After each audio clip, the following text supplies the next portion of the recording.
क्या कार्यक्रम था ब्रजेश जी आज चाणक्य विकास मोर्चा के अगुवाई में चाणक्य युवा वाहिनी के संयुक्त तत्वाधान में विकास मिश्रा, आनंद मिश्रा, मनोज मिश्रा, नवीन मिश्रा, सागर उपाध्याय, धनंजय शर्मा जी के संयुक्त सहयोग से यहाँ चाणक्य जी का गुफा जो पटना सिटी चौक स्थित हीरानंद शाह लेन गली में धर्मशाला घाट पे अवस्थित चाणक्य गुफा है, उसी गुफा में आज हनुमान जी की आराधना की गई। हनुमान चालीसा और हनुमान जी से जुड़े हुए तमाम तरह के सभी तरह से हम लोग हनुमान जी की आराधना का कार्यक्रम हम लोगों ने किया था कि चाणक्य गुफा जीर्ण शीर्ण अवस्था में है और जब विपत्ति आती है, जब विपत्ति आई है तब तक ऐसा माना जाता है कि रुद्रावतार वीर हनुमान जी को लोग याद करते हैं। जिस समय राम जी कष्ट में थे, जब राम जी वनवास में थे, सीता जी का हरण हो गया था, तो उस समय भी हनुमान जी ही इस समस्या से मुक्ति दिलाने के लिए उनको याद किया गया था। लोग आए थे और राम जी को भी उन्होंने सहयोग किया था। तो हम लोग इस कलयुग में भगवान हनुमान को हम लोग फिर से एक बार याद करके आए हैं। हम लोग चूँकि मनुष्य हैं, मानव हैं, राम जी की भूमिका तो है नहीं हम लोग जैसा, लेकिन हम लोग प्रयास करते हैं कि सत्य सनातन धर्म की रक्षा हेतु कोशिश करें। तो हम लोगों ने हनुमान जी की आराधना की है, हनुमान जी को पुकारा है और भगवान भोलेनाथ का यहाँ पे शिवलिंग है, मंदिर है।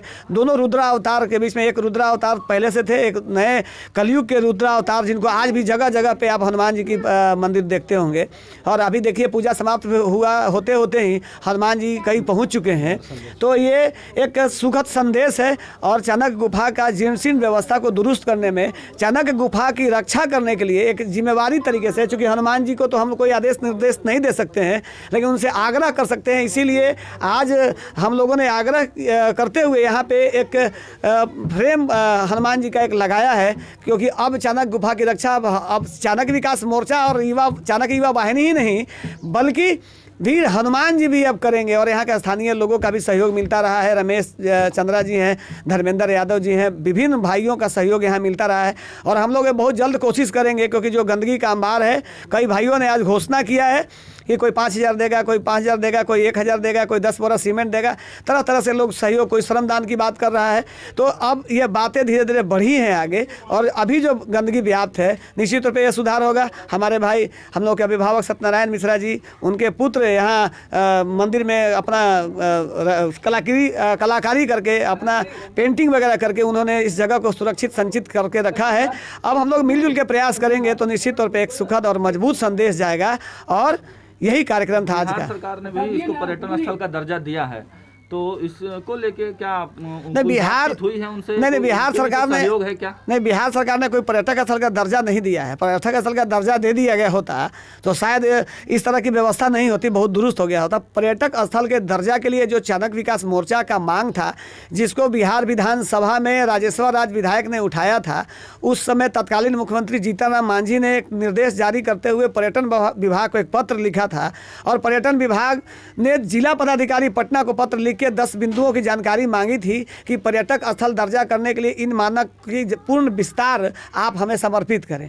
अभी तक वो समर्पण नहीं हो पाया है, कई डीएम बदल गए और इसी बीच में कई चुनाव हुआ, अभी कोरोना के काल में आपदा आया, इस तरीके से ये काम थोड़ा पेंडिंग में रहा है। लेकिन हम लोग पिछले 6 महीने से फिर से इसमें हम लोग इसके जीर्णोद्धार के लिए सरकार से भी मदद के लिए आप आगे जाएंगे कि बिल्कुल जाएंगे। हम तो सरकार ही के पास जाएंगे, क्योंकि चाणक्य का गुफा पर्यटक स्थल का दर्जा घोषित हो ये तो सरकार ही करेगी। हम लोग तो हल्ला ही कर सकते हैं, हम लोग तो श्रमदान ही कर सकते हैं। सारा का सारा काम तो सरकार को करना है। ये राष्ट्रीय संपत्ति घोषित होगा, इस जगह से राजस्व प्राप्ति होगी।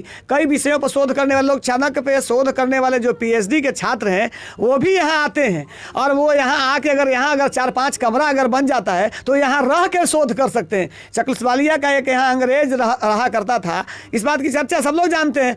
तो कई चीजें रहते थे। तो एक अष्ट धातु की मूर्ति यहाँ कही जाती है, वो थी, तो वो शायद चोरी हुई, फिर उसके बाद बरामद हुआ, तो उसके बारे में भी क्या आप लोग खोजबीन कर रहे हैं? देखिए हम लोग तो लगातार पुलिस पे दबाव बना रहे हैं कि अगर मूर्ति चोरी हुई तो वो मूर्ति कहाँ है, इसको खोजबीन करके दिया जाए। क्योंकि संसाधनों का अभाव है और जो कोऑपरेशन मिलना चाहिए मोहल्ले वासियों का हमको लगता नहीं मिल पा रहा है, जिस वजह से हमारे जो पुजारी जी हैं उनको भी कोई मदद नहीं मिल पाता है। तो इस वजह से जो समुचित ढंग से, जो व्यवस्थित ढंग से कुछ चलना चाहिए वो नहीं हो पा रहा है। हम लोग सब लोग से आग्रह कर रहे हैं, अब इस दिशा में हम लोग भी थोड़ा गति जो कमज़ोर पड़ा था हम लोगों का, कहा हम लोग इस बार थोड़ा गति बना के हम लोग इस पर काम कर रहे हैं। और हम लोगों ने आगे का क्या प्लान है? हम लोगों का भी आगे का प्लान यही है कि अभी जो अब जो प्रांगण में जो गंदगी है, नाली जो गंदे मलमूत्र का जो नाली है, इसको एक रूप देते हुए आगे बढ़ाना और यहाँ का साफ सफाई करना फिलहाल अभी हम लोग का टारगेट है कि यहाँ पे एक पोल लग जाए जहाँ बिजली की समुचित व्यवस्था हो जाए और यहाँ पे एक चापाकल लग जाए, नाली का व्यवस्था हो जाए, मट्टी भरा जाए, ताकि लोग यहाँ आए तो उनको चाणक्य गुफा का जीर्ण शीर्ण दीवारें दिखे भले ही, लेकिन गंदगी नहीं दिखे कम से कम। ये इतना प्रयास हम लोग पक्का करेंगे। मेरा नाम ब्रजेश मिश्रा उर्वार है और हम चाणक्य विकास मोर्चा के कार्यक्रम संयोजक हैं।